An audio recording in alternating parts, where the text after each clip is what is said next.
જય ચામુંડામાં જે કોઈ પણ લોકો આ વિડીયોને જો લાઈક કરે એને હંમેશા ખુશ રાખજો અને તેના ઘરમાં પૈસાની અને અનાજની ક્યારેય કમી ન આવવા દેતા। તો મિત્રો આપણે આજની મહત્વની માહિતી જાણીએ એ પહેલા તમને બધાને મારા તરફથી જય માતાજી। કુળદેવી માં તમને હંમેશા ખુશ રાખે। વિડીયોમાં આગળ વધતા પહેલા કોમેન્ટમાં જય માતાજી જરૂર લખી દેજો કે જેથી કુળદેવી માની કૃપા તમારી ઉપર હંમેશા રહે। તો મિત્રો ચાલો આજના આ સરસ વિડીયોની શરૂઆત કરીએ। આજે ચંદ્રમા સિંહ ઉપરાંત કન્યા રાશિમાં પણ ગોચર કરશે। આ સાથે જ આજના દિવસે સિદ્ધિ યોગ, ત્રિગ્રહ યોગ, બુધાદિત્ય યોગ અને ઉત્તરા ફાલ્ગુની નક્ષત્રનો શુભ સંયોગ છે। વૈદિક જ્યોતિષ મુજબ આજે બની રહેલા આ શુભ યોગોના કારણે કેટલીક રાશિવાળાને ફાયદો થઈ શકે છે। આ રાશિઓને ધન પ્રાપ્તિના યોગ બની રહ્યા છે। કેટલાક જ્યોતિષ ઉપાયો પણ જણાવવામાં આવ્યા છે જે અજમાવવાથી કુંડળીમાં શુક્રની સ્થિતિ મજબૂત થશે અને ધનના દેવી માતા લક્ષ્મીની કૃપા પ્રાપ્ત થશે, જેનાથી આર્થિક સ્થિતિ મજબૂત થશે। જાણો લકી રાશિઓ વિશે। 1. વૃષભ રાશિ। વૃષભ રાશિવાળા માટે સમય ફળદાયી રહેશે। માતા લક્ષ્મીની કૃપાથી કરિયરના ક્ષેત્રમાં પ્રગતિ થશે અને જીવનમાં ચાલી રહેલી પરેશાનીઓથી મુક્તિ મળશે। વેપારીઓને યોજનાઓના માધ્યમથી સારો નફો થશે અને કોઈ અન્ય ધંધામાં રોકાણની યોજના પણ ઘડશો। નોકરિયાતોને અધિકારીઓ અને સહકર્મીઓનો સાથ મળશે અને કાર્યક્ષેત્રમાં પ્રભાવ વધશે, જેનું ફળ પણ મળશે। લવ લાઈફમાં સકારાત્મક પરિણામ જોવા મળશે। સમાજમાં માન સન્માન વધશે અને નવા મિત્રો પણ બનશે। વૃષભવાળા માટે ઉપાય। શુક્રવારે માતા લક્ષ્મીના મંદિરમાં શંખ, બતાશા, કોડી, કમળ, મખાના વગેરે માતાને અર્પણ કરો। લક્ષ્મી ચાલીસાનો પાઠ કરો। 2. કર્ક રાશિવાળા માટે શુભ દિવસ રહેશે। પર્સનલ અને પ્રોફેશનલ લાઈફમાં દરેક પગલે ભાગ્યનો સાથ મળશે, જેના કારણે તમામ કાર્યો સરળતાથી પૂરા થશે અને આર્થિક સ્થિતિ પહેલા કરતા સારી થશે। વેપારીઓનો બિઝનેસ ઝડપથી આગળ વધશે અને ઘણા સમયથી અટકેલા પ્રોજેક્ટ પૂરા થઈ શકે છે। જો તમે પહેલા પણ કરજ લીધેલું હશે તો તેને ચૂકવવામાં સફળ થશો। જમીન કે અન્ય જગ્યાએ રોકાણ કરી શકો છો। નોકરિયાતો પોતાની કરિયરમાં ઊંચાઈ આમશે અને પોતાનો બિઝનેસ શરૂ કરવાની યોજના પણ ઘડી શકે છે। જે પણ કરવા માંગશો તેમાં ભાગ્ય સાથ આપશે। ઉપાય। પરિવારમાં સુખ સમૃદ્ધિ માટે ઘરના મુખ્ય દ્વાર પર ગુલાલ છાંટો અને પછી દેશી ઘીનો 2 મુખવાળો દીવો પ્રગટાવો। 3. સિંહ રાશિ। સિંહ રાશિવાળા માટે લાભકારી દિવસ રહેશે। માતા લક્ષ્મીના આશીર્વાદ મળશે અને તમારી બધી ચિંતાઓ એક એક કરીને દૂર થશે। તમારા વ્યક્તિત્વમાં નિખાર આવશે અને તમારી વાણીથી લોકોને પ્રભાવિત કરી શકશો। જીવનના દરેક પહેલુઓ પર સકારાત્મક પરિણામો મળશે અને કોઈ વડીલ વ્યક્તિ પાસેથી ધનની પ્રાપ્તિ થઈ શકે છે। જો તમે નોકરી બદલવાનું વિચારતા હોવ તો ભાગ્ય સાથ આપશે અને નવી તકો મળશે।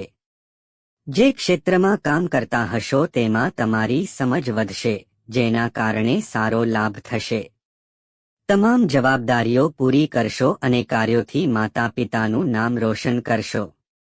જીવનસાથી સાથે મળીને સંપત્તિ ખરીદી શકો છો। ઉપાય। નોકરી કે વ્યવસાયમાં ઉન્નતિ માટે પીપળાના ઝાડ નીચે લોઢાના વાસણમાં જળ, ખાંડ, દૂધ, ઘી ભેળવીને પીપળાના મૂળિયામાં નાખી દો। આવું તમે 21 શુક્રવાર સુધી કરો। 5. કન્યા રાશિ। કન્યા રાશિવાળા માટે નવી તકો લઈને આવનારો દિવસ છે। માતા લક્ષ્મીની કૃપાથી તમને જીવનના દરેક ક્ષેત્રમાં સફળતા મળશે અને અધૂરી ઈચ્છાઓ પૂરી થશે। જીવન સ્તરમાં સુધારો આવશે અને આર્થિક સ્થિતિ મજબૂત થશે। નોકરી અને વેપારમાં તમારા ભાગીદારો અને સહકર્મીઓનો સાથ મળશે। ધન લાભની નવી તકો ખુલશો જેનાથી ધન સંબંધિત સમસ્યાઓ દૂર થશે। જે લોકો વિદેશ જવા માંગે છે તેમની આ ઈચ્છા પૂરી થઈ શકે છે. તમારી શીખવાની ક્ષમતામાં વધારો થશે અને પોતાના જ્ઞાનથી બીજાનું માર્ગદર્શન પણ કરી શકશો, જેનાથી તમારી પ્રતિષ્ઠા અને યશમાં વધારો થશે. ઉપાય: શુક્રવારે લાલ રંગના કપડામાં 1.25 કિલો ચોખા તમારા હાથમાં રાખો અને પછી મંત્રનો જાપ કરી 5 માળા કરી પૈસા જ્યાં મૂકતા હોવ ત્યાં મૂકી દો. 6. કુંભ રાશિ. કુંભ રાશિવાળા માટે શાનદાર રહેશે સમય. જે પણ કાર્ય કરવા માંગતા હોવ તે કામ તમને પ્રશંસા અને લોકપ્રિયતા અપવાશે. ધર્મ કર્મના કાર્યોમાં મન લાગશે અને બીજાને મદદ કરવા માટે તૈયાર રહેશો. સમાજના પ્રતિષ્ઠિત અને સન્માનિત લોકોને મળવાની તક મળશે. નવપરિણીત લોકોના ઘરે કોઈ ખાસ મહેમાન આવી શકે છે જેનાથી ઘરમાં ઉત્સવનો માહોલ રહેશે. ભાગ્યનો સાથ મળવાથી અટકેલા કામો પાર પડવા લાગશે અને આર્થિક સ્થિતિમાં પણ સુધારો આવવાની શક્યતા છે. નોકરિયાતો અને વેપારીઓને સારો એવો ફાયદો થશે. તમારા દમ પર કાર્યક્ષેત્રમાં મુકામ હાંસલ કરશો.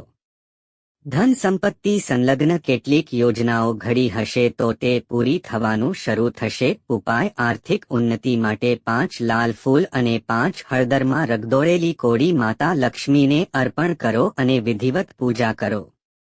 ત્યારબાદ તેને લાલ કપડામાં બાંધીને તિજોરી કે કબાટમાં મૂકી દો. 7. મિથુન રાશિ. વર્ષે તમારે બિલકુલ બેદરકાર ન રહેવું જોઈએ. આખા વર્ષ દરમિયાન રાહુ અને કેતુ 10મા અને 4થા ભાવમાં ભ્રમણ કરશે. આ કારણે તમારે જીવનશૈલીના રોગોને કારણે સમસ્યાઓનો સામનો કરવો પડી શકે છે. માર્ચ મહિનામાં સ્વાસ્થ્ય સંબંધી સમસ્યાઓ થઈ શકે છે. જે લોકોને કોવિડ વગેરેને કારણે ગંભીર સ્વાસ્થ્ય સમસ્યાઓનો સામનો કરવો પડ્યો હતો તેઓને ફેફસા સંબંધિત સમસ્યાઓ હોઈ શકે છે. વર્ષના અંતમાં પગનો દુખાવો તમને પરેશાન કરશે. આવતા મહિનામાં પેટમાં દુખાવાની ફરિયાદ રહેશે. તમારી દિનચર્યામાં વ્યાયામ અને યોગનો સમાવેશ કરવાની ખાતરી કરો. જો તમને કોઈ ક્રોનિક રોગ હોય તો તમારે યોગ્ય સારવાર લેવી જોઈએ. કારકિર્દીની દૃષ્ટિએ તમે ખૂબ જ ભાગ્યશાળી રહેશો. ગુરુના આશીર્વાદથી તમને શિક્ષણમાં મોટી સફળતા મળી શકે છે. વર્ષની શરૂઆતમાં તમને ઉચ્ચ શિક્ષણમાં ઉત્તમ સફળતા મળશે.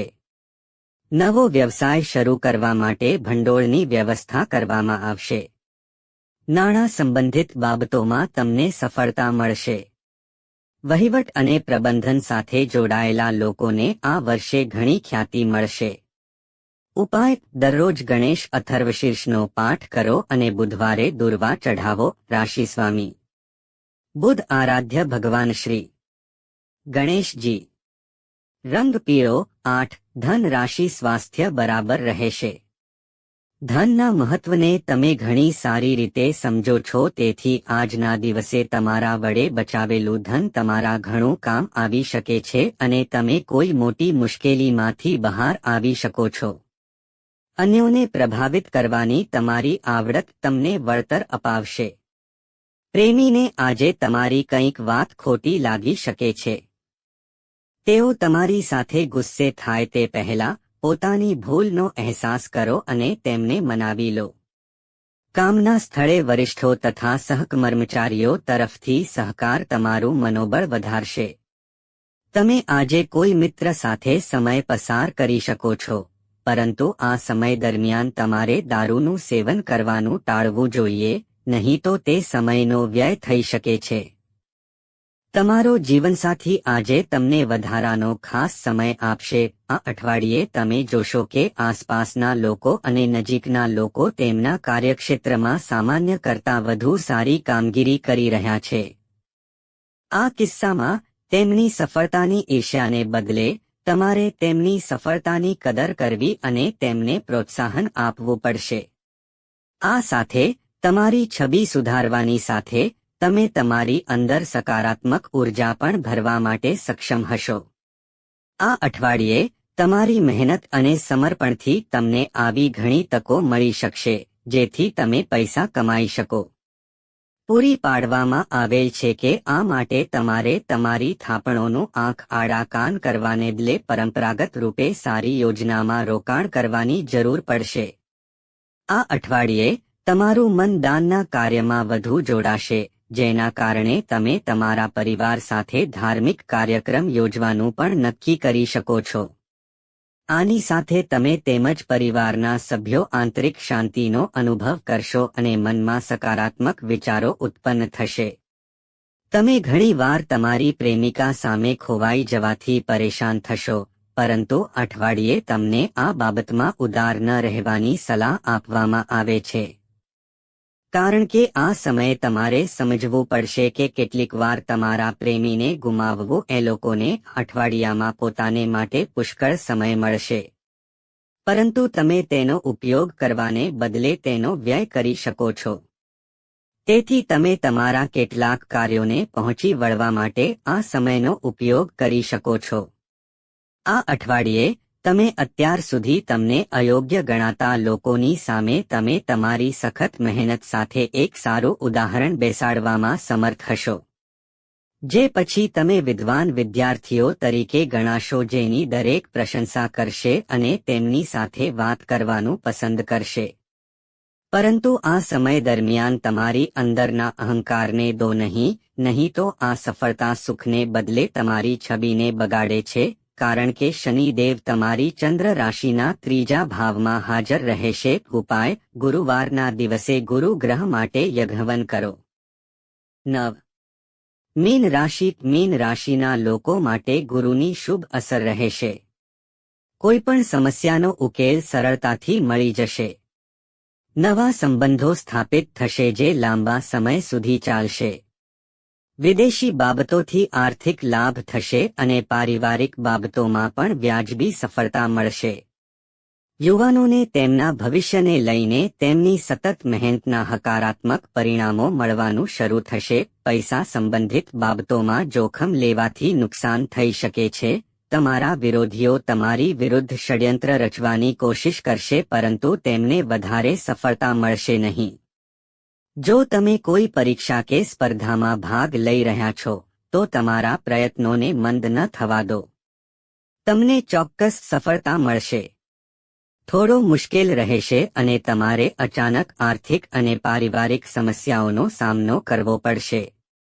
વડીલોપાર્જિત મિલકતને લગતો કોઈ મામલો કોર્ટમાં ચાલી રહ્યો હોય તો પરસ્પર સહમતિથી ઉકેલ આવે તો ટૂંક સમયમાં ઉકેલ મળી જશે. આ રાશિના લોકોને પરિવારનું મહત્વ સમજાશે. પરિવારથી દૂર રહેતા લોકોને આ વર્ષે પરિવાર સાથે સમય વિતાવવાનો મોકો મળશે. પરિવાર પ્રત્યે તમારા વિચારો બદલાશે. તમે દરેક વાત માટે પરિવારના આભારી રહેશો. સંબંધો સુધારવા પર ધ્યાન આપશે. નાણાકીય સમસ્યાઓ તો ચાલુ રહેશે, પરંતુ તમારે જોખમ લેવાનું પણ ટાળવું પડશે. ખોટા કામ કરવાથી બચવું પડશે. નાણાકીય વ્યવહાર કરતી વખતે પારદર્શિતા જાળવો. જે લોકોમાં વિશ્વાસનો અભાવ છે તે લોકો સાથે તમને સંબંધો સુધારવાની તક મળશે, જેનો તમે ભરપૂર લાભ લઈ શકો છો. આ અંકનો સ્વામી સૂર્ય છે. સૂર્ય તમારા માટે બુધ, ગુરુ અને શુક્ર સાથે શુભ યોગ બનાવી રહ્યો છે, જેના કારણે સ્વાસ્થ્ય સારું રહેશે. તમારી આવકમાં પણ વધારો થશે. નવા કામની શરૂઆત થશે. વિદ્યાર્થીઓને તેમની પસંદગીના વિષયમાં પ્રવેશ મળશે. બેરોજગારોને નોકરી મળશે. સંતાનને સફળતા મળશે, જેના કારણે માતાપિતામાં ખુશીનો માહોલ રહેશે. અવિવાહિત છોકરીઓના લગ્ન આ વર્ષે થઈ શકે છે. જે મહિલાઓ સંતાન પ્રાપ્તિનું સુખ ઈચ્છે છે, તેમની ઈચ્છા પણ પૂર્ણ થશે. જે લોકો પ્રમોશન મેળવવા ઈચ્છે છે, તેઓ આ વર્ષે મેળવી શકે છે. આ વર્ષે જેમના લગ્ન થશે તેમનું જીવન સુખમય રહેશે. પેન્શન સંબંધિત સમસ્યાનું નિરાકરણ થશે. નિવૃત્તિ પછી ઘર અને વ્યવસાય સંબંધિત લાભ થઈ શકે છે. આ વર્ષે નાણાકીય, કાયદાકીય અને પારિવારિક વિવાદો પણ નહીં રહે. સ્વાસ્થ્યનું ધ્યાન રાખવું પડશે. પેટ સંબંધિત સમસ્યાઓ થઈ શકે છે. અસ્થમા પણ થઈ શકે છે. જે લોકો વિદેશ જવા ઈચ્છે છે તેમની અડચણો દૂર થઈ શકે છે. જે લોકો વિદેશમાં રહે છે તેમની નોકરી અને વિઝા સંબંધિત સમસ્યાઓનું નિરાકરણ થઈ શકે છે. આ નંબર માટે આખું વર્ષ પોઝિટિવ રહેશે. ઉપાય: હનુમાનજીની પૂજા કરો.